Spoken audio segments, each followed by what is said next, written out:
Trump is furious. Iran is playing games with the United States. They will not laugh anymore. The collision between Iran and the United States has arrived.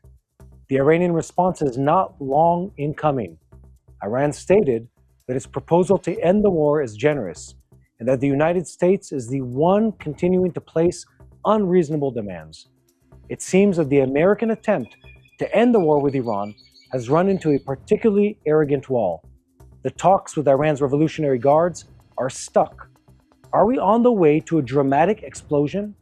Right now, it seems that Iran is once again buying time. United States President Donald Trump threatened that Iran will not laugh anymore in a post he published after the Iranian response to the American proposal. At the height of the tensions with Iran, Trump is arriving for a dramatic diplomatic visit to China. U.S. President Donald Trump will visit China this week and meet with President Xi Jinping.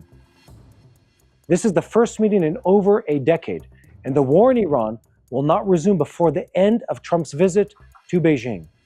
So while the moves towards a collapse of the contacts are advancing rapidly, and sounds of joy are heard among Iran's Revolutionary Guards over the return to fighting, the American military has already begun preparing for an attack.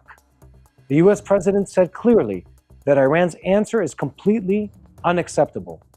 In Tehran, they later said that they rejected the American proposal. Trump is not satisfied? Even better, they said. That is according to the spokesman for the Revolutionary Guards. Here in Israel, Netanyahu is making it clear that the war is still far from over. The question is, why did Trump reject Iran's answer with such anger? Now Tehran's demands are becoming clear. We'll soon reveal all the details to you. So is Iran making a joke out of Trump? What is the truth behind the negotiations? Will Tehran's strategy in interpreting the negotiations bring them victory? Or will the unprecedented American concentration of forces bring a strike of fire the world has not yet seen? Right now, all eyes are turned towards a decisive meeting with the president of China. Let's begin. I'm Shoshani, and tonight Yair Pinto is on vacation, and I'm replacing him because he also deserves a rest. And we're in boots on the ground, bringing you the whole truth about what is happening in Israel, and also the whole truth about what's happening in our neighborhood, the Middle East. And today's May 11th, U.S. President Donald Trump wrote about Iran against the backdrop of the negotiations between the two sides. He says the following: Iran has been playing games with the United States and the rest of the world for 47 years. Recently, they eliminated 42,000 innocent and unarmed protesters, and they are laughing at our country, which is now great again. They will not laugh anymore. That is according to President Trump. Against the backdrop of the negotiations between Tehran and Washington entering a critical stage, Iran today, Sunday, delivered to the United States, Monday, through mediator Pakistan, its response to the American proposal for an agreement between the sides. According to a report by media identified with Iran's proxy, Tehran is proposing a gradual opening of the Strait of Hormuz, the transfer of fissile material, which is what's used for a nuclear bomb, and 30 days of nuclear negotiations, in exchange for the removal of the American blockade and sanctions and control over the strait. According to Hezbollah officials, the Tehran proposal includes very broad demands regarding the economic aspect, as well as a clause on the immediate end of the fighting in Lebanon and the setting of a time frame in which all conditions will be fulfilled alongside a ceasefire. Trump published an angry tweet, and an urgent phone call was scheduled with Prime Minister Netanyahu. Trump announced that the Iranian response is unacceptable. That's a direct quote. The Iranians now feel like they are on a roll, despite the elimination of the top leadership, the severe damage to the military industry, and the disgraceful economic situation. The very fact that the regime survived is seen by them as a victory up to this point. And when Trump offers negotiations, the Iranians do not see it as an opportunity to climb down from the tree, but as a weak position of a president seeking ceasefire at any cost.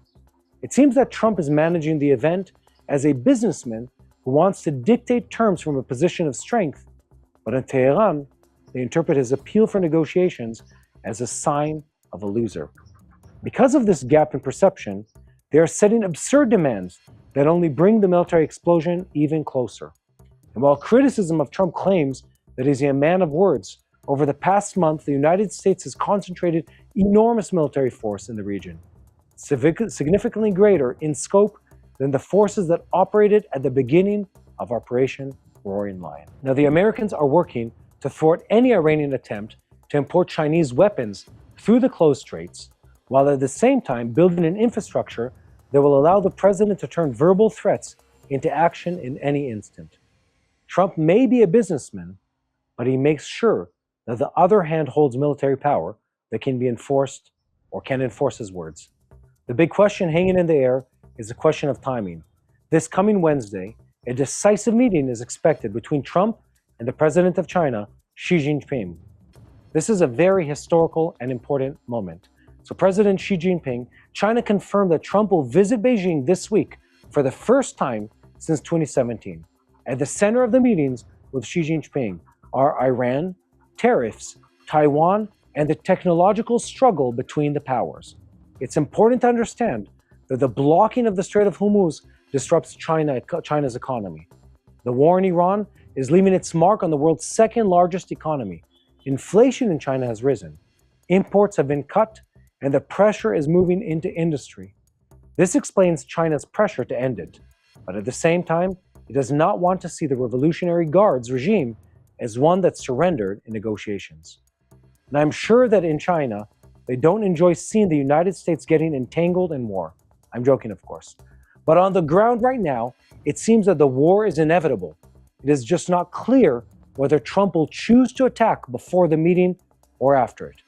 So while the Iranians are stretching the rope with the United States as much as possible, they may discover that it's about to snap right in their face. And here in Israel, the finger is on the trigger. The IDF is on its peak alert and recognizing forces for an attack or reorganizing forces for an attack in Iran. The Prime Minister Netanyahu says that enriched uranium still needs to be removed from Iran, enrichment sites need to be dismantled, and missiles and proxies need to be dealt with. And what is the situation in the Strait of Hormuz? Well, meanwhile, CENTCOM, Central Command, reported firm enforcement of the naval blockade with more than 20 warships. At the very same time, Iran is spreading footage of friction between speedboats and American aircraft carriers at sea, as part of the growing psychological and operational warfare of Iran's Revolutionary Guards in recent days. And meanwhile, Hormuz remains the combat zone. Energy prices are rising, and the summit with China is getting closer. And the Revolutionary Guards continue to flex their muscles and harass oil tankers that are stuck in the strait. Official media in Iran reported that forces of the Revolutionary Guards took control of the oil tanker Ocean Koi. In footage distributed by the authorities in Iran, the dramatic moments of the takeover of the ship are seen while it was sailing in the area. On Press TV, which is identified with the Iranian regime, they announced that the U.S. initiative to end the war was rejected because it seems Tehran surrendering to Trump's excessive demands. Iranian Foreign Ministry spokesman Ismail Bagheri referred to the negotiations with the United States on an agreement to end the war, and to Tehran's rejection of the American proposal. America is a threat to the region and the world, he claimed. According to him, we presented reasonable and logical demands, and they included the interest of the entire region, not only Iran's interest. U.S. actions are the cause of instability in the region. My God, they're ridiculous. At this stage, the discussion focuses on ending the war. We'll discuss the uranium issue later in this broadcast. We're not concerned with pleasing others. And in Europe, are they finally waking up to the situation? Britain and France will host the meeting of defense ministers to discuss military plans for restoring trade in the Strait of Hormuz. It's about time, I'd say. The Iranian deputy foreign minister warned the countries against deploying warships in the region. Against this background, Britain sent one warship to the Middle East and France deployed an aircraft carrier in the Red Sea. We'll soon bring you all the details about European cowardice. So we have a lot ahead of us. Let's dive into the details. I'm Shoshani, and we are boots on the ground, bringing you the whole truth about what's happening in Israel and the war against Iran's Revolutionary Guards, the head of the axis of evil in the Middle East. In a second before we begin, I want to call on you to continue spreading the truth. Share our content with as many people as possible, click the subscribe button, and most importantly, don't forget to look for me, Mati Shoshani, and of course Yael Pinto on social media to get a view through our eyes of what life is like on the ground in Israel under war.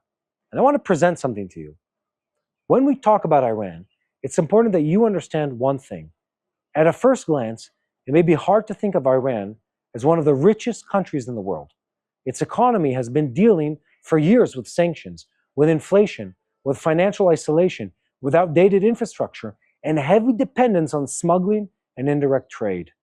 But beneath the surface lies a completely different picture.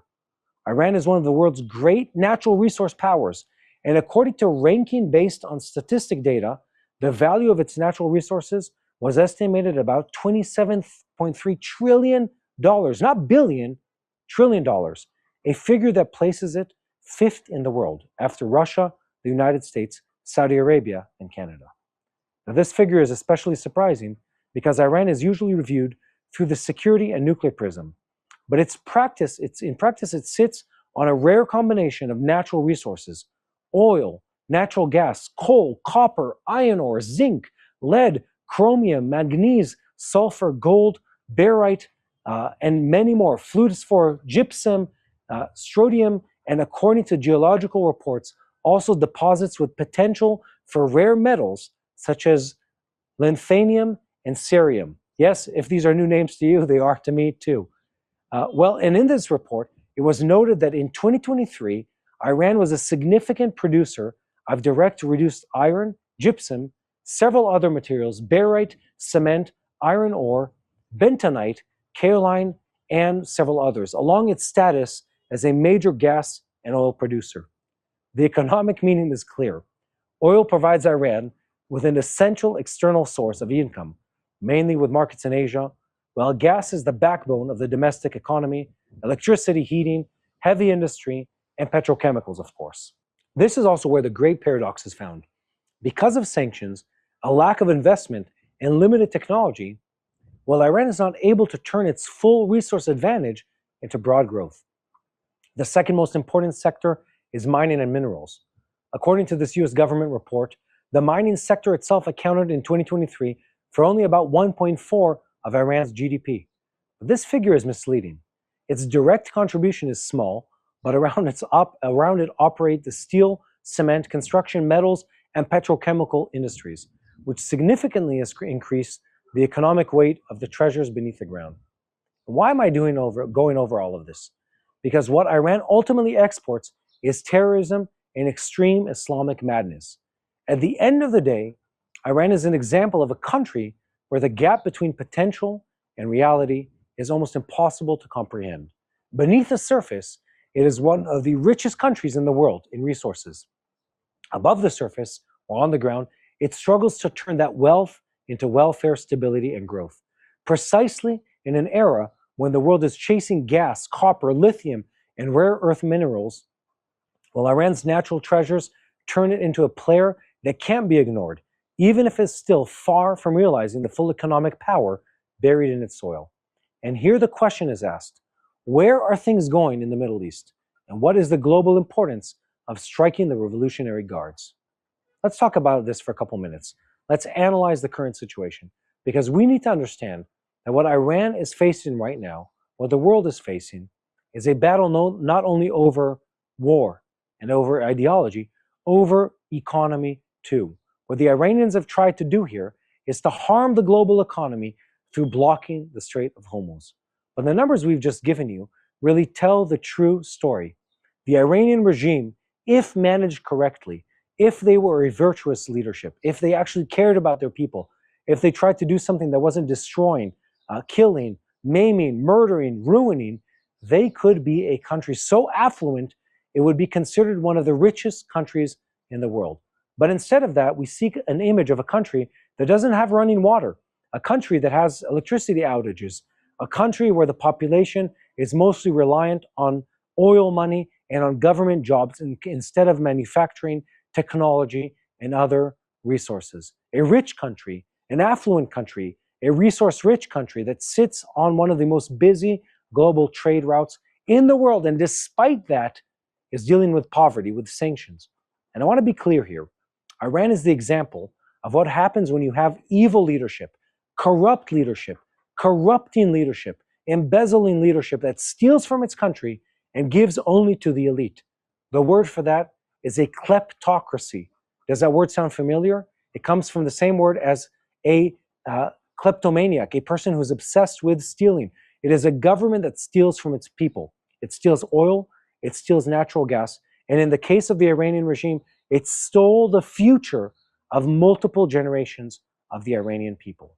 This once was an affluent, a successful, a vibrant, a free country. Now it is a country that after almost 50 years of dictatorial, religious, extremist regime, doesn't have running water, suffers from sanctions, is at war with the greatest superpower of the world. And over what? Over what are they at war? Over some bizarre, almost niche religious ideology that they've carried that has ruined their country. And mark my words, guys, the only way the people of Iran can see something better, the only way we can do that is if the regime is replaced in Iran. So yes, this is a war over finances, this is a war over ideology, but it is a war where we see the detrimental effects of the regime of Iran that has destroyed the life of its people. Let's get to our shout out, guys, because the ceasefire has paused recent violence. And however, a spiritual battle is still taking place. And today, nearly 99% of Israelis don't know Yeshua, Jesus. Think about that. Nearly 99% of Israelis don't know him. However, a miracle is unfolding in front of our eyes. One for Israel ministry is sharing the gospel, and Jewish people are accepting Jesus in numbers not seen since the early church times. Many Arabs are also finding faith and unity. One for Israel is an initiative of native-born Israelis, good personal friends of ours, sharing the gospel, discipling believers, and equipping spiritual leaders across Israel. As Romans 10, verse 1 expresses, my heart's desire and prayer to God for Israel is that they may be saved. And your support helps bring the gospel back to Israel. I wanted to do something right now. Pick up the phone and call 800-879-5530. That's 800-879-5530 to help share the gospel in Israel. Visit oneforisrael.org/pray or scan the QR code right now. Let's get back to the news. In the heart of the Gulf, the American blockade on Iran is no longer just a political statement. It has become an active naval operation. American warships are operating across the Arabian Sea. Commercial vessels are being diverted from their routes, and fast Iranian boats are approaching American ships to film, to threaten, and to test the limits of patience. And tonight, the question is clear. Is Iran negotiating in order to stop the war, or in order to buy time before the next round of violence? By the way, I'm Mati Shoshani. This is Boots on the Ground, and today we're focusing on the war between Israel and the United States on the one hand, and Iran, the Revolutionary Guards, and Tehran's terror proxies on the other. This is a war being fought at sea, in the air, in negotiation rooms, in Lebanon, in the Gulf, and also inside Iran itself. The central event right now is the Iranian response to the American proposal to end the war. Tehran delivered its answer through Pakistan, but the White House did not see it as a basis for an agreement. Trump read the proposal and rejected it flatly. From his perspective, this is not a proposal that ends the Iranian threat. It's a proposal that tries to save the Iranian regime. The Iranians present it completely differently. Iran's foreign ministry spokesman, Ismail Bagheri, claimed that America is the threat to the region and to the world. He said Iran's demands are reasonable and logical. Of course he would say that. And that at this stage, the talks are focused on ending the war. The uranium issue, he says, will be discussed later on. That is the heart of the crisis. Iran wants to stop the fire first, lift the blockade first, release money first, open the oil route first, and only after that talk about enriched uranium, enriched facilities, ballistic missiles, and Hezbollah. Washington and Jerusalem see this as a trap, because if Tehran first receives economic and maritime relief, it can use the next month to reorganize, to move material, to repair facilities, to open smuggling routes, to calm the Iranian street and to tell the world that the war has ended even if the threat remains. According to the details that have been published, the Iranian proposal includes a broad list of demands: an end to the American blockade, freedom to export oil, removal of sanctions, the unfreezing of Iranian funds and assets, a ceasefire in Lebanon — my God, this is a long list — an immediate end to the war once the agreement is announced, and also practical recognition of an Iranian role for the Strait of Hormuz. This is not a small detail. The Strait of Hormuz is not just another point on the map. A massive amount of the world's energy moves through this passage: oil, liquefied natural gas, commercial shipping, maritime insurance, supply chains. Every delay there eventually reaches fuel prices, electricity prices, food prices, and shipping costs on the other side of the world. Iran understands this very well. That is why it is not behaving only like a country asking for a ceasefire. It is behaving like a regime trying to turn Hormuz into a bargaining asset. Iran's demand is to open the strait gradually, but not to give up its ability to control it. At the same time, it is asking to delay the nuclear discussion by 30 days. For Tehran, those are 30 days to breathe. For Israel and the United States, those could be 30 days of recovery. The gap on the nuclear issue is especially deep. The United States demands that Iran hand over its stockpile of highly enriched uranium. It demands a long freeze on uranium enrichment for a period of 20 years. It demands the dismantling of nuclear facilities, demands a significant reduction of Iran's ballistic missile arsenal, and it demands an end to support for proxies such as Hamas and Hezbollah. Iran refuses to dismantle the nuclear facilities. It's willing to discuss diluting part of the enriched material and transferring another part to a third country. But even there, it sets a condition. If the negotiations fail, or if the United States withdraws from a future agreement, the uranium will be returned to Iran. This is a critical clause because it does not dismantle capability. It preserves Iran's ability to return to the game. Netanyahu made clear that the war is not over. According to him, there's still enriched uranium in Iran that must be removed, enrichment facilities that must be dismantled, proxies that Iran continues to support, and ballistic missiles that it wants to keep producing. He said the campaign has achieved a great deal, but there is still work that must be completed. And when we were asked how to remove the uranium from Iran, Trump did not give a detailed technical description, but the message was clear. If there's an agreement, you go in and take the material. From Israel's perspective, a good agreement is not one that promises Iran will think about concessions in the future. A good agreement is one that actually changes Iran's capabilities. And meanwhile, the sea is where the pressure is already operating. The United States Central Command has intensified enforcement of the naval blockade. More than 20 American warships are operating across the Arabian Sea and near the approaches to the Gulf. Among the forces, the aircraft carrier George W. Bush, alongside American destroyers. According to the data released, dozens of commercial vessels have already been redirected to alternative routes, and several ships that refused to obey instructions were physically disabled. This is an important operational point. A naval blockade is not just a line on the map. It requires identifying vessels, warning them over communications, making legal decisions, escorting or intercepting them, and in some cases, conducting a precise strike that disables the vessel without sinking it. This is slow, dangerous, exhausting work, but it applies daily pressure on the Iranian economy. One last thought. On the Iranian side, the response comes through messaging and friction. Networks affiliated with the Revolutionary Guards have distributed videos of fast boats near American vessels. The small boats approach, they cross the wake of the larger ships, and broadcast threatening messages in Persian. Militarily, the gap between them and the American destroyers is clear. Psychologically, they are trying to tell the Iranian public, we are still here, we are not surrendering. But guys, let me tell you how this ends. The Iranian regime has already lost. The American regime the American government is considerably stronger than the Iranians, and one way or another, this is likely going to end the way we expect it. In another round of violence, where the Iranian regime is beaten once more, but peace is not fully achieved. I want to say this clearly. Expecting a full agreement where Iran gives up everything is not very likely here. What we need is a strong leadership both on the American and on the Israeli side to carry this home. Open up the Strait of Hormuz, reduce the Iranian regime's ability to disrupt peace around the world, but more importantly, through a global agreement with the Chinese, with the Russians, with the Emiratis, with the Saudis, wrap up this entire deal and weaken the Iranian regime through power that is presented in other places. As always, I want to end in a clear call to prayer. Make sure you pray for the people of Israel. Make sure you pray for the government of this country.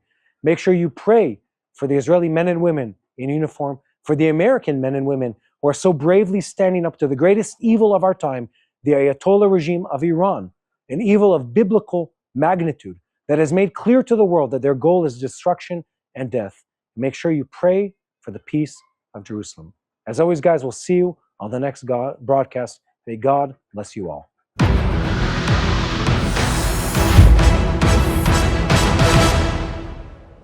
Hello, this is Mati here in Jerusalem with TBN Israel. This is Yair Pinto from TBN Israel here in Jerusalem. TBN Israel is keeping viewers informed with Israel-focused news, culture, and what God is doing in this land. Support TBN Israel today online at tbn.org/Israel. Thank you.